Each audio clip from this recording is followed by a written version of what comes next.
അസംശയം മഹാബഹോ മനോ ദുർനിഗ്രഹം ചലം അഭ്യാസേന തു കൗന്ദേയ വൈരാഗ്യേന ച ഗൃഹ്യതേ. ഇത് ഭഗവത്ഗീതയിൽ 6-ാം അധ്യായത്തിലെ 35-ാമത്തെ ശ്ലോകമാണ്. ഈ ശ്ലോകത്തിലൂടെ ഭഗവാൻ പറഞ്ഞു വയ്ക്കുന്നത് മൈൻഡ് കൺട്രോളിനെ കുറിച്ചാണ്. മൈൻഡ് കൺട്രോൾ നമ്മളിപ്പം ഏതൊരു ഡിസിഷൻ എടുക്കുന്നതിലായാലും ശരി, അല്ലെങ്കിൽ ഏതൊരു പൊസിഷനിൽ നമ്മളിരുന്ന് ജോലി ചെയ്യുമ്പോഴായാലും ശരി, നമ്മുടെ ഡിസിഷൻ മേക്കിങ്ങിനെയും നമ്മുടെ മൈൻഡിനെയും ഒക്കെ ഏറ്റവും കൂടുതൽ സ്വാധീനിക്കുന്നതെന്ന് പറയുന്നത് നമ്മുടെ ചുറ്റുപാടുകളാണ്. പക്ഷേ ഭഗവാൻ പറയുന്നു, മൈൻഡിനെ തന്നെ കൺട്രോൾ ചെയ്താൽ മാത്രമാണ് നമുക്ക് ഇത്തരം സിറ്റുവേഷനെ നമുക്ക് തരണം ചെയ്ത് മുന്നോട്ട് വരാൻ പറ്റുള്ളൂ.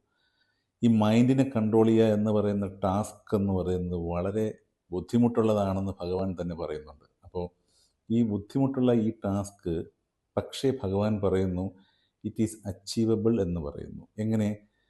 അഭ്യാസം കൊണ്ടും വൈരാഗ്യം കൊണ്ടും അത് അച്ചീവ് ചെയ്യാൻ പറ്റുമെന്ന് പറയുന്നു. വൈരാഗ്യം എന്ന് നമ്മൾ പറയുന്ന ഈ വിരോധത്തിൻ്റെ ആംഗിളിലുള്ള വൈരാഗ്യമല്ല. വൈരാഗ്യം എന്ന് പറയുന്നത് ഡിറ്റാച്ച്മെൻ്റാണ്. നമ്മൾ പഠിച്ചതും അറിഞ്ഞതുമായ കാര്യങ്ങളിൽ നിന്ന് വേറിട്ട് നിന്നുകൊണ്ടുള്ള ഒരു അനുഭൂതി അനുഭവിക്കുന്നതിനെയാണ് ഡിറ്റാച്ച്മെൻ്റ് എന്ന് പറയുന്നത്. അപ്പോൾ ടോട്ടലി ഡിറ്റാച്ച്മെൻറ്റോടുകൂടിയും പ്രാക്ടീസോടുകൂടിയും അഭ്യാസം എന്ന് പറയുന്ന വാക്ക് ഭഗവാൻ ഒരുപാട് തവണ ആവർത്തിച്ച് ഗീതയിൽ പറയുന്നുണ്ട്. കാര്യം എല്ലാം പ്രാക്ടീസിലൂടെ മാത്രമേ നമുക്ക് നേടിയെടുക്കാൻ പറ്റുള്ളൂ. അപ്പോൾ അതുപോലെ തന്നെ മൈൻഡ് കൺട്രോളിനും നല്ല രീതിയിലുള്ള പ്രാക്ടീസ് നമ്മൾ ചെയ്തിരിക്കണം എന്നുള്ളതാണ്. അപ്പം ഒരു പ്രോബ്ലത്തിനെ നമുക്കിതിനൊരു മാനേജ്മെൻറ്റ് ആംഗിൾ കൂടെ പറയാം. ഒരു പ്രോബ്ലത്തിനെ നമ്മൾ സോൾവ് ചെയ്യാൻ ശ്രമിക്കുമ്പോൾ we have to detach from the problem. ആദ്യം നമ്മൾ ആ പ്രോബ്ലത്തിൽ നിന്ന് പുറത്തിറങ്ങി ചിന്തിച്ചാൽ മാത്രമേ നമുക്കതിൻ്റെ ഒരു സൊല്യൂഷൻ കണ്ടുപിടിക്കാൻ പറ്റുള്ളൂ. അതുപോലെ തന്നെ അതൊരു പ്രാക്ടീസാണ്.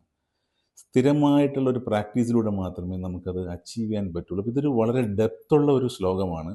അപ്പോൾ ഈ മഹാബഹോ എന്ന് വിളിച്ചുകൊണ്ട് അർജുനനെ ഭഗവാൻ സംബോധന ചെയ്തുകൊണ്ടാണ് ഈ പറയുന്നത്. മഹാബഹു എന്ന് പറയുന്ന അത്രത്തോളം ശക്തിശാലിയായ ആ മനുഷ്യനോടാണ് താൻ ഉപദേശിക്കുന്നതെന്ന് മനസ്സിലാക്കിക്കൊണ്ട് തന്നെയാണ് ഭഗവാൻ പറയുന്നത്. അപ്പോൾ അദ്ദേഹത്തിനെ മഹാബഹു എന്ന് വിളിച്ച് മോട്ടിവേറ്റ് ചെയ്യുന്നതിനോടൊപ്പം തന്നെ മൈൻഡ് കൺട്രോൾ ചെയ്യുക എന്ന് പറയുന്ന പ്രോസസ്സ് വളരെ പ്രയാസമുള്ളതാണെന്ന് ഭഗവാൻ ഇവിടെ പറഞ്ഞു വയ്ക്കുകയാണ്. അപ്പോൾ നമ്മൾ മൈൻഡ് കൺട്രോൾ ചെയ്യുക എന്ന് പറയുന്നത് വളരെ വളരെ വളരെ ഡിഫിക്കൽട്ടായിട്ടുള്ള ടാസ്ക്കാണ്. അപ്പോൾ ആ ടാസ്ക് അച്ചീവ് ചെയ്യണമെങ്കിൽ നമുക്ക് നല്ല രീതിയിലുള്ള പ്രാക്ടീസ് ആവശ്യമായിട്ട് വരും. അതുപോലെ തന്നെ ഡിറ്റാച്ച്മെൻറ്റ് ആവശ്യമായിട്ട് വരും. അതാണ് ഈ ശ്ലോകത്തിൻ്റെ പ്രത്യേകത. വളരെ ഡെപ്തുള്ള ഒരു ശ്ലോകമാണ്.